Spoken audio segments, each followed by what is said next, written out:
Reliance மாலுக்கு ஒரு சின்ன வேலையாக வந்திருந்தோம். எலக்ட்ரானிக் டிவைஸ்லாம் இங்கே வந்துட்டு டெஸ்டிங்க்கு வச்சுருப்பாங்க, அதை பார்க்கலாம் அப்படின்னு சொல்லிட்டு தான் வந்திருந்தோம். சரி பார்க்கலான்னு பார்த்தா வர வர ரிலையன்ஸ் மாலில் இருக்க கும்பலும் போயிடுச்சு. அப்போல்லாம் வந்துட்டு அண்ணா பார்க்க ரிலையன்ஸ் மால் தான் ஒரு என்ன சொல்கிறது ஃப்ரெண்ட்ஸ் மீட்டிங் ஸ்பாட் மாதிரி அப்படி இருந்தது. பட் நிறையா புது புது கடைங்க, ஸ்டோர்ஸு எல்லாமே வந்திருக்கு. புதுசாக அந்த ட்ரெயின் வேறு விட்டு வச்சுருக்காங்க குழந்தைங்களுக்கு. ஆனாலும் கொஞ்சம் கூட்டம் கம்மி தான். மேபி நாங்கள் போனது வந்து வீக் டேன்றதுனாலையான்னு தெரியல. எல்லாமே 90s கிட்ட அழிஞ்சு போன மாதிரி ரிலையன்ஸ் மாலாக அழிஞ்சு போயிடும்னு நினைக்கிறேன். அப்படி தான் எனக்கு தோணுச்சு. வெறிச்சோடி கொஞ்சம் இருந்தது. அப்புறம் ஆனால் அந்த சாப்பிட்ற இடத்துலையும் அந்த தேட்டருக்காக மட்டும்தான் எல்லோரும் வராங்கன்னு தெரிஞ்சது. செகண்ட் ஃப்ளோர் போய் பார்த்தா பர்கர் கிங்கு, கேஎஃப்சி, அது இதுன்னு எல்லா பெரிய பெரிய கடைங்களும் இருக்குது.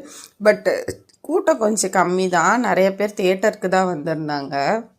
பார்க்க வேண்டியதை பார்த்துட்டு அங்கேயே சாப்பிட்லான்னு நினச்சா எல்லாமே ஓவர் ஹைப்பான ரேட்டில் கிடந்தது. சரி இது சரிப்பட்ட வராத, நம்ம வெளியவே சாப்பிட்டுக்கலான்னு சொல்லிட்டு வெளியே வந்துட்டோம். நீங்கள் இப்போல்லாம் ரிலையன்ஸ் மால் போகிறீங்களா? சேலமில் இருக்கவங்க அது இன்னுமே சுற்றி பார்க்குறதுக்குலாம் வர்த்தாவாக இருக்குது அப்படின்றத மறக்காமல் கமெண்ட் பண்ணுங்கள்.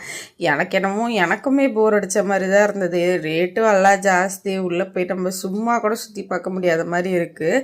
வேணா அந்த கீழே இருக்க ஸ்டோர்ஸ் மட்டும் போய் விசிட் பண்ணி பார்க்கலாம். அதுவும் விசிட் பண்ணி மட்டும்தான் பார்க்க முடியும், வாங்கலாம் முடியாது. வாங்கணும்னு நினைக்கிறவங்க ட்ரையல் பார்க்க வேணால் வரலாம். அப்படி தான் நாங்களும் வந்தோம்.